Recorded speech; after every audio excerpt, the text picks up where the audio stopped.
তীব্র তাপপ্রবাহের কবলে দক্ষিণ ইউরোপ, ফ্রান্স, ইতালি, পর্তুগাল এবং স্পেনে জারি করা হয়েছে স্বাস্থ্য এবং পরিবেশ সতর্কতা। এবং স্পেনের তাপমাত্রা পারদ ছুঁয়েছে রেকর্ড 46 ডিগ্রি সেলসিয়াস। ফ্রান্সে বন্ধ 2 শতাধিক স্কুল। আর অসহনীয় গরমে ইতালিতে হাসপাতালে বেড়েছে রোগীদের সংখ্যা। তীব্র তাপপ্রবাহ ইউরোপের সাধারণ ঘটনায় পরিণত হচ্ছে। ইউরোপীয়দের এমন গরমের সাথে অভ্যস্ততা না থাকায় অনেকেরই নাভিশ্বাস উঠেছে। হাসপাতালে বাড়ছে অসুস্থ রোগীর সংখ্যা। ফ্রান্সে নজিরবিহীন তাপমাত্রায় ইতিহাসে এই প্রথম পুরো ফ্রান্স জুড়ে জারি করা হয়েছে হিট অ্যালার্ট। সোম ও মঙ্গলবার বন্ধ বা আংশিক বন্ধ প্রায় 200 স্কুল। কর্মীদের গরমের তীব্রতা থেকে রক্ষা করতে নির্দেশ দিয়েছে ফ্রান্স সরকার। আমরা সবাইকে সতর্ক থাকার পরামর্শ দিচ্ছি। এই গরমে কিভাবে ডিহাইড্রেশন এড়ানো যায় এ বিষয়ে প্রয়োজনীয় স্বাস্থ্য বিষয়ক টিপস দেওয়া হচ্ছে। পথে ঘাটে পানির সরবরাহ আগের চেয়ে বাড়িয়ে দেওয়া হয়েছে।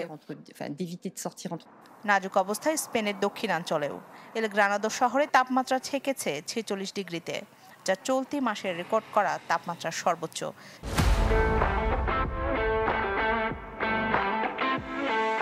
সেভিয়া ও এর আশপাশের কিছু শহরেও তাপমাত্রা রেকর্ড করা হয়েছে 45 ডিগ্রি সেলসিয়াস। এখানে প্রচন্ড গরম। সুস্থ থাকার জন্য যতটা সম্ভব হাইড্রেটেড থাকার চেষ্টা করছি, সেই সাথে শীতল স্থানে থাকার চেষ্টা করছি। উচ্চ তাপমাত্রার কারণে ইতালি, পর্তুগাল ও ক্রোয়েশিয়ার বিভিন্ন অংশে জারি করা হয়েছে রেড অ্যালার্ট। অতিরিক্ত গরমে জরুরি বিভাগগুলোতে বেড়ে গেছে হিট স্ট্রোকে আক্রান্ত রোগীর সংখ্যা। সবচেয়ে বেশি ভুগছেন প্রবীণ, ক্যান্সারের রোগী ও গৃহহীনরা। বেলোনিয়ায় জনস্বার্থে চালু করা হয়েছে 7টি শীতাতপ নিয়ন্ত্রিত জলবায়ু আশ্রয়কেন্দ্র। রোমে সত্তর্ধ ব্যক্তিদের দেওয়া হচ্ছে বিনামূল্যে সুইমিং পুলে প্রবেশের সুযোগ। গত 2 দিন ইংল্যান্ডের বেশ কিছু এলাকায় হলুদ সতর্কতা জারি করা হয়। অতিরিক্ত গরমের প্রভাব পড়েছে উইম্বলডন টেনিস টুর্নামেন্টেও। খেলা উপভোগ করতে এসে গরমে হাসপাস অবস্থা দর্শকদের। এখানে এর আগে এত গরম পড়তে দেখিনি।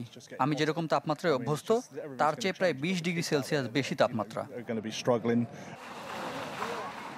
আগামী কয়েকদিনের মধ্যে ফ্রান্স, জার্মানি, ইতালি ও যুক্তরাজ্যের তাপমাত্রা আরও বাড়তে পারে এমন সতর্কবার্তা দিচ্ছেন আবহাওয়া বিশ্লেষকরা। রাখি জেসমিন, চ্যানেল 24।